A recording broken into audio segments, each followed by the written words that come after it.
अध्याय जीवन बीमा के कानूनी सिद्धांत के इस वीडियो में हम बीमा अनुबंध की विशेषताओं पर चर्चा करेंगे। एक अनुबंध के आवश्यक तत्वों के अलावा बीमा अनुबंध भी यहाँ उल्लेख किए गए विशेष सिद्धांतों का पालन करते हैं। परम विश्वास की अवधारणा को प्रस्तावित किए जा रहे जोखिम के लिए मांगे जाने पर या बिन मांगे सभी तथ्यों को सही तरह से और पूर्ण रूप से स्वेच्छा से बताने के सकारात्मक कर्तव्य को शामिल करने के रूप में परिभाषित किया गया है। प्रस्तावक का यह कानूनी कर्तव्य है कि वह उन बीमाकर्ताओं को बीमा की विषय वस्तु के बारे में सारे महत्वपूर्ण तथ्य बताए जिनके पास ये जानकारियां नहीं हैं।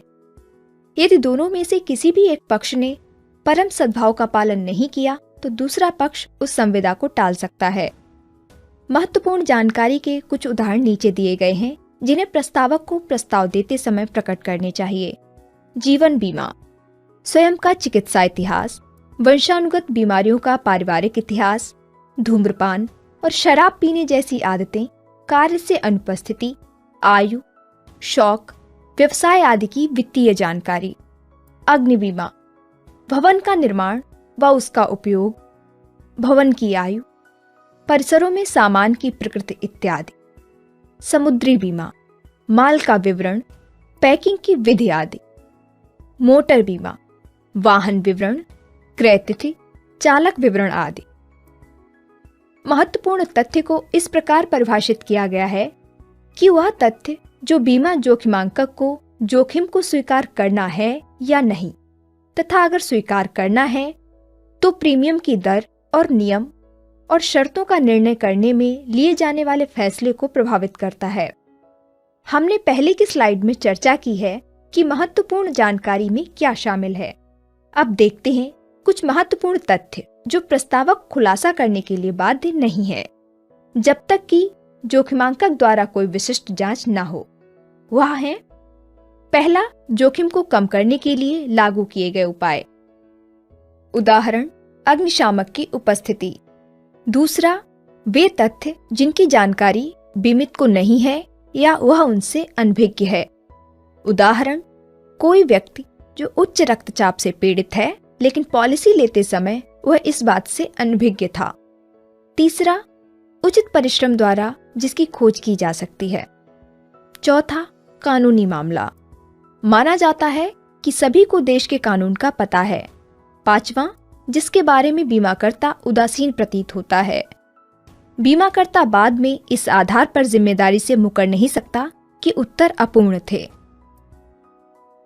अब हम उन परिस्थितियों पर विचार करेंगे जो परम सद्भाव के उल्लंघन में शामिल हो सकती हैं। इस प्रकार का उल्लंघन या तो गैर प्रकटीकरण या गलत बयानी से पैदा हो सकता है। गैर प्रकटीकरण, यह तब हो सकता है जब बीमित आम तौर पर महत्वपूर्ण तथ्यों के बारे में चुप रहता है क्योंकि बीमाकर्ता ने कोई विशेष जांच नहीं की है।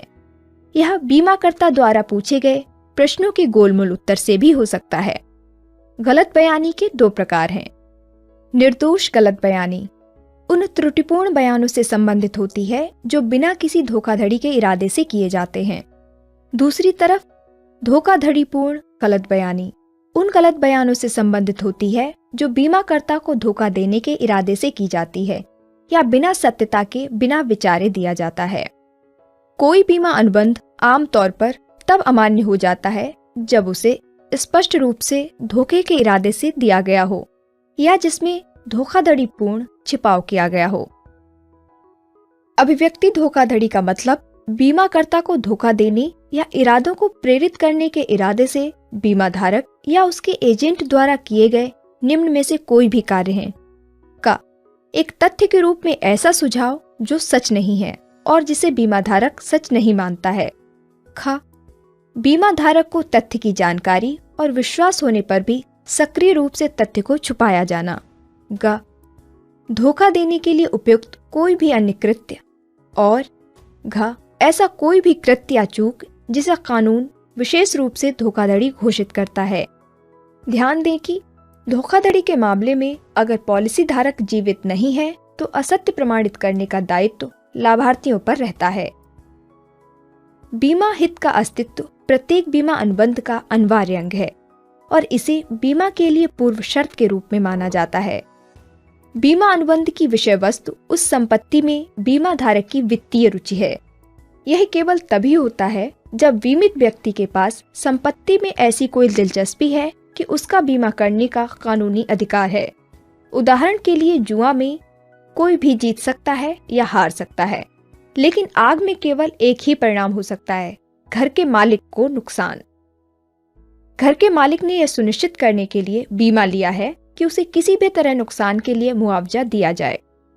बीमित का जो हित उसके घर में या पैसों में होता है उसे बीमा हित कहा जाता है।